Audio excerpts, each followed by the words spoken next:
Hi friends, good afternoon. Welcome back to our channel smart Gautami. ఎలా ఉన్నారు అందరూ? ఏం చేస్తున్నారు? బాగున్నారా? నేనైతే చాలా బాగున్నాను. అండ్ మీరు కూడా బాగున్నారని, బాగుండాలని మనస్ఫూర్తిగా కోరుకుంటున్నాను. అండ్ కొంచెం లేట్గా వచ్చాను వీడియోకి ఇవాళ. ఏంటి అంటే వీడియో చూడబోయే ముందు మన ఛానల్ ఎవరైనా ఫస్ట్ టైం చూస్తుంటే ఛానల్ సబ్స్క్రైబ్ చేసుకోండి, వీడియోస్ లైక్ చేయండి, షేర్ చేయండి. అండ్ పక్కనే ఉన్న బెల్ క్లిక్ చేసి ఆల్ అనే ఆప్షన్ క్లిక్ చేస్తే నేను కొత్త వీడియో పెట్టిన వెంటనే మీకు నోటిఫికేషన్స్ వస్తాయి. అయిపోయింది భవిష్య ఫంక్షన్ వ్లాగ్, సిరీస్ అయితే అయిపోయింది. దాదాపు 10 నుంచి 12 వీడియోలు ఏమో వచ్చినాయి. అబ్బా, ఒక 1 మంత్ అంతా నాకు అవే వచ్చాయి మొత్తం పెట్టడానికి. ఇప్పుడైతే మళ్ళీ రెగ్యులర్ రొటీన్లోకి వచ్చేసాము. అండ్ డైట్ వీడియోలు ఎప్పుడు గౌతమి అని చాలామంది అడుగుతున్నారు. వింటర్ వచ్చింది కాబట్టి మనం వింటర్ డైట్తో స్టార్ట్ చేద్దాము నెక్స్ట్. దానికన్నా ముందు నేను చాలా తక్కువగా చేసే వ్లాగ్ ఇది. అంటే ఫెస్టివల్స్ అప్పుడు, అకేషన్స్ అప్పుడు తప్పితే విడిగా పూజలు అలాంటివి నేను ఎప్పుడు షేర్ చేయను. మామూలుగా వ్లాగ్ అనేది ఈ ఫంక్షన్ టైంలో చూపించడం లేదా అకేషనల్గా తప్పితే. సో ఈ స్పెషల్ పూజ ఏమన్నా చేసుకున్నప్పుడు అలాంటివే కదా ఎక్కువ చూపిస్తూ ఉంటా. అందులో భాగంగా మొన్న కార్తీక పౌర్ణమి రోజు మేము చేసుకున్న పూజని మీతో షేర్ చేద్దాం అనుకున్నాను. ఫంక్షన్ సిరీస్ అయిపోయాక మళ్ళీ మన వీడియోలు రొటీన్లోకి పూజతో స్టార్ట్ చేద్దాం అనుకున్నాను అనమాట. సో నేను చేసుకున్న పూజ అనమాట ఇది. దానికి రకరకాల దీపాలు, ఉసిరి దీపాలు, పిండి దీపాలు, మామూలు ప్రమిదల్లో దీపాలు, మా 365 ఒత్తులు అన్నీ చేసుకుంటాం కదా, అవన్నీ ఆఫ్టర్నూన్ నుంచే రెడీ చేసి పెట్టుకున్నాను అనమాట. సో ఇంకా నేను చేసిన పూజ ఏంటి అనేది మీతో షేర్ చేయబోతున్నాను. సో ప్రతి ఒక్కళ్ళు తప్పకుండా నేను ఎలా పూజ చేసుకున్నాను అనేది కమెంట్ చేయండి కింద. అండ్ తర్వాత ఇదైతే కార్తీక పౌర్ణమి రోజు అనమాట. ఇంకా పౌర్ణమి అంటే తెలుసు కదా, మార్నింగ్ నుంచి ఫాస్టింగ్ ఉంటాము. సో నాకు మార్నింగ్ నుంచి ఫాస్టింగ్ ఉండడం, అది ఇంకా ఈవినింగ్ వచ్చేసరికి పూజ కూడా కొంచెం లేట్ అయింది. యాక్చువల్లీ నేను బయటకు వెళ్ళాను అనమాట పని మీద. పనుండి బయటకు వెళ్ళడం వల్ల మామూలుగా అయితే 6:30 కల్లా ఫినిష్ చేసేసుకుంటాను. అట్లాంటిది కొంచెం లేట్ అయిందనమాట ఆ రోజు. సో ఇదైతే కార్తీక పౌర్ణమి రోజు. ఫస్ట్ అయితే ఇది పూజ రూమ్లో పూజ చేసుకున్నాం. పూజ రూమ్లో చేసుకున్నాక తర్వాత మేము 365 ఒత్తులు చాలామంది గుడిలో వెలిగిస్తారు, నది ఒడ్డున అట్లా రకరకాలుగా ఉంటాయి. మేమైతే ఇంట్లోనే చేస్తాం అబ్బా. ఎందుకంటే నాకు అంటే ఒక్కొక్కళ్ళది ఒక్కొక్క పద్ధతి. నా పద్ధతి ఏంటంటే నేను స్పెషల్ డేస్లో, అకేషన్స్ ఉన్నప్పుడు పర్టికులర్గా అలాంటప్పుడు నేను గుడికి అసలు మ్యాక్సిమం అవాయిడ్ చేస్తాను. ఆ క్రౌడ్లో ప్రశాంతంగా చేయలేము. ఇంకోటి నేను చాలాసార్లు చూశాను, గుడిలో వెళ్ళి ఇలా దీపాలు పెట్టినప్పుడు వెనకాల వచ్చిన వాళ్ళు ఆ దీపాలు పూర్తిగా వెలగక ముందే వాటిని తీసేసి పూజ చేయడం, ఆ క్లీన్ చేసేవాళ్ళు ఆ పూజ దేవుడి దగ్గర పెట్టినవి అవన్నీ డిస్టర్బ్ చేసేయడం, అవన్నీ నేను లైవ్గా చూశాను అనమాట. ఇంకా అందుకని చెప్పి ఎందుకో నాకు ఇట్లాంటప్పుడు గుడికి వెళ్ళి ఆ క్రౌడ్లో, ఆ రష్లో పెట్టడం ఇష్టం ఉండదు. మా అమ్మాళ్ళ ఊర్లో ఉంటే మా అమ్మాళ్ళ వాకిట్లోనే శివాలయం ఉంటుంది, కానీ అక్కడ కూడా ఫుల్ రష్ ఉంటుంది ఇవాళ. సో నాకేంటంటే ఇంట్లో ఇల్లు పదిలం అన్న ఫీలింగ్ అనమాట. సో మన తులసి చెట్టు దగ్గర చక్కగా బాల్కనీలో చంద్రుడు కనిపిస్తూ ఉంటాడు. చక్కగా అక్కడ వెలిగించేస్తే ప్రశాంతంగా చేసుకోవచ్చు, నెమ్మదిగా చేసుకోవచ్చు, ఏ హడావిడి పడకుండా చేసుకోవచ్చు. ఆ ఫీలింగ్ ఎందుకో ఇంకా అలా అలవాటు అయిపోయింది ఈ 10-12 ఏళ్ల నుంచి. సో ఇంకా అందుకని చెప్పి అంటే ఈ కార్తీక మాసంలో ఏదో ఒక రోజు తప్పకుండా గుడికి అయితే వెళ్తాము. కానీ ఈ ఒత్తులు వెలిగించే ప్రోగ్రాం మాత్రం కంపల్సరీ ఇంట్లోనే అనమాట.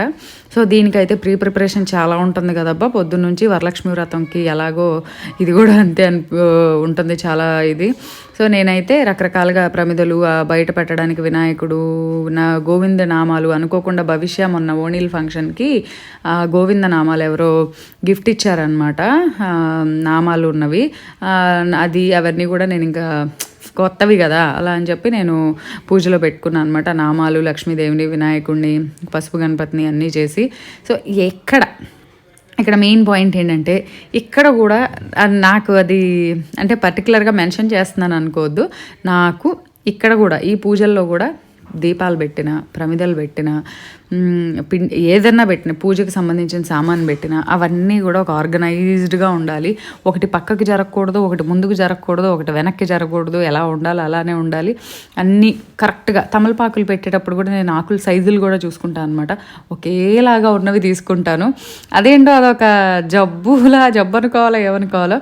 నేనైతే రకరకాలుగా పెట్టానబ్బా. 365 ఒత్తులు పెట్టాను, పిండితో చేసి శివుడి నామాలు పెట్టాను, ఉసిరికాయ దీపాలు పెట్టాను. అలాగే నేను ఎప్పుడు కార్తీక మాసంలో ద్వాదశి పూజ రోజు, ఇట్లా పౌర్ణమి రోజు, ఇట్లా 8 దిక్కులకి అంటే తూర్పు, పడమర, ఉత్తరం, దక్షిణంకి, నెక్స్ట్ అలాగే ఈశాన్యం, ఆగ్నేయం, నైరుతి, వాయవ్యం, ఇలా 4 ఉంటాయి కదా, 4 కార్నర్స్, 4 సైడ్స్, వాటన్నిటికి కూడా ఫేస్ చేస్తా. దీపాలు నేను దీవాళీ రోజు పెడతాను, కార్తీక మాసంలో ద్వాదశి పూజ రోజు పెడతాను. అలాగే మళ్ళీ పౌర్ణమి రోజు కంపల్సరీ ఆ దీపాలు పెడతాను.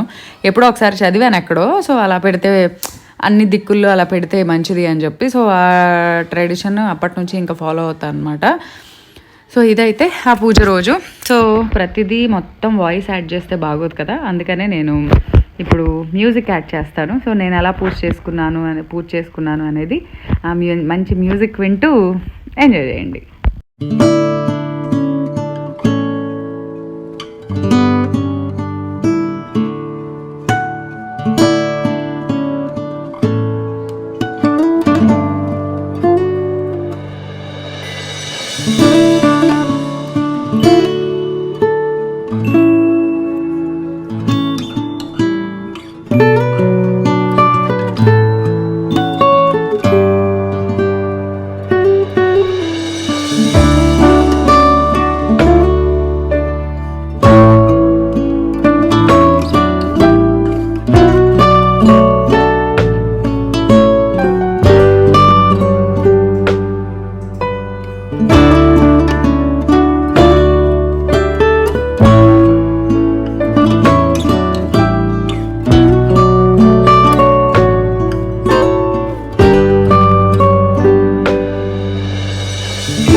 పూజ ప్రిపరేషన్స్ అనేవి పొద్దున్నుంచి ఏదో ఒక టైంలో గ్యాప్ ఉన్నప్పుడల్లా చేసుకుంటానే ఉన్నాను అనమాట. మధ్యలో బయటికి వెళ్ళి రావడం వల్ల నాకు ఈవినింగ్, అందులో వింటర్ సీజన్ వచ్చేసింది కదబ్బా, 5:30కే చీకటి పడిపోతుంది. 6:30కి ఏంటో చాలా లేట్ అయినట్టు అనిపోతుంది. నాకు 6:30 కల్లా పూజ అవుతుంది అనుకుంటే 7:30 దాటింది అనమాట. అదేంటో అసలు ఆకలి అవ్వలేదు. జనరల్గా ఫాస్టింగ్ ఉంటే కొద్దిగా ఆకలి అనిపిస్తుందేమో, నేను అసలు ఏమీ తినలేదన్నమాట. మామూలుగా జనరల్గా ఫ్రూట్స్ తినడం అని అలా చేస్తారు కదా, అయినా కూడా ఏంటో అస్సలు ఆకలి అనిపించలేదు. అదిగోండి చూసారా పూజలో ఒక ఫ్రూట్స్ పెట్టి ఒక సిల్వర్ బుట్ట ఉంది కదా, అది కూడా నాకు మొన్న భవిష్య ఓణీలకి వచ్చిన గిఫ్ట్ అనమాట. మా ఫ్రెండ్స్, మా భవిష్య స్కూల్ ఫ్రెండ్స్ ఉంటారు, మా పేరెంట్స్, మాది ఒక ఫ్రెండ్స్ గ్రూప్ ఉంటుంది, మా ఫ్రెండ్స్ అందరూ కలిసి ఆ బుట్ట నాకు గిఫ్ట్ చేశారనమాట. అంటే మాకు జనరల్గా మా గ్రూప్లో ఎవరింట్లో ఏ ఫంక్షన్ జరిగినా, అకేషన్ జరిగినా అందరం కలిసి ఏదైనా అంటే ఒక్కొక్కళ్ళం ఒక్కొక్కటిగా ఇచ్చే కన్నా అందరం కలిసి ఇస్తే ఒక యూజ్ఫుల్ గిఫ్ట్ వస్తుంది కదా వాళ్ళకి అనే ఉద్దేశంతో సో అందరం కలిసి ఇస్తూ ఉంటాము. సో ఆ సందర్భంగా ఓణీల గురించి భవిష్యకి మాకు ఆ బుట్ట గిఫ్ట్ ఇచ్చారు. యాక్చువల్లీ అది నాకు లేదు, అది లేనిది గిఫ్ట్ రావడం అనేది చాలా హ్యాపీగా ఉంటుంది. అంటే ఉన్న వస్తువే 3-4 వచ్చినాయి అనుకోండి, ఏం చేయాలో అర్థం కాదు. అలా కాకుండా లేనిది వచ్చింది అనుకోండి, చాలా బాగుంటుంది కదా. నేనైతే చాలా హ్యాపీ ఫీల్ అయ్యాను ఈ గిఫ్ట్ చూసి. సో ఆ సిల్వర్ బుట్ట ఫ్రూట్స్ బుట్ట నాకు భవిష్య ఫంక్షన్కి వచ్చిన గిఫ్ట్ అనమాట. సో ఇదైతే దీపాలు వెలిగిస్తున్నాం. సో ఇవే ఎందుకు పెట్టాలి, ఇలాగే ఎందుకు పెట్టాలంటే ఏమోనబ్బా నాకు తెలీదు. మామూలుగా అయితే ఉసిరి దీపం పెడతారు కార్తీక మాసంలో, ఒక దీపం పెట్టినా మంచిదే అని అంటారు. కానీ ఎక్కడో ఒక చోట టీవీలోనో ఏ పూజారి గారో ఏ పుస్తకంలో చదవడమో ఇంకెక్కడో చూడటమో జరిగినప్పుడు తెలిసినప్పుడు సో అలాంటివి మనం ఫాలో అయితే తప్పే ఉంది అని నా ఒపీనియన్ అనమాట. సో నేనైతే ఇలాగే పెట్టాలి, ఇలాగే చేయాలి అన్న ఇదైతే ఏది ఎప్పుడూ లేదు. కానీ ఎక్కడో ఒక చోట విన్నప్పుడు కానీ చూసినప్పుడు కానీ అది నా మనసుకి ఓకే ఇలా చేస్తే బాగుంటుంది, చేస్తే బాగుంటుంది. నాకు ఇంకోటి ఇలాంటి పూజలప్పుడు ఇలా డెకరేట్ చేయడం, నీట్గా ఆర్గనైజ్డ్గా అలా పెట్టడం అవన్నీ చాలా ఇష్టం అనమాట. సో నాకు అవన్నీ చూసినప్పుడు ఇంకా అవన్నీ నేను ఇంప్లిమెంట్ చేస్తూ ఉంటాను. నెక్స్ట్ వరలక్ష్మి వ్రతం పూజ చేసిన, దీవాళీ పూజ చేసిన, ఏది చేసినా ఆ టీవీలో విన్నవి ఒకటి కొత్తగా తెలుసుకునే ఉంటాయి కదా. సో అవి మంచివి, డెఫినెట్గా మంచివే చెప్తారు కదా ఎవరైనా. సో అలాంటివన్నీ నెక్స్ట్ టైం పూజలోనో లేదా ఇంకో పనిలోనో విన్నప్పుడు ఇలాంటివి ఇంప్లిమెంట్ చేస్తూ ఉంటాను అనమాట. సో ఎంత బాగుందో చూడండి. భక్తి, శ్రద్ధ ఇంపార్టెంట్ అంటారు. మనం ఎన్ని చేసాము, ఎన్ని పెట్టాము అనే దానికన్నా కూడా చేసే పని మీద శ్రద్ధ, పూజ అయితే భక్తి, ఏదో అంటారు కదా ప్రతిఫలం ఆశించకుండా పని చేస్తే ఆటోమేటిక్గా రిజల్ట్ అదే వస్తుందని. సో అవి చాలా ఇంపార్టెంట్ ఏ పని చేసినా కూడా. అది పూజ విషయమే కానివ్వండి, మనం చేసే డైలీ పని కానివ్వండి, ఏ విషయమైనా సరే శ్రద్ధగా కాన్సన్ట్రేషన్తో చేయాలి, అదైతే మస్ట్. సో కాన్సన్ట్రేషన్తో మనం చేసినప్పుడు 100% ఎఫర్ట్ దాని మీద పెడతాము, ఇన్పుట్ ఉంటుంది. సో దాని ప్రకారమే అవుట్పుట్ కూడా వస్తుంది. సో అది చూసారా, నేను ఏదేదో కలిపి చెప్పేస్తున్నాను. సో ఇప్పుడైతే మళ్ళీ మ్యూజిక్ యాడ్ చేస్తాను.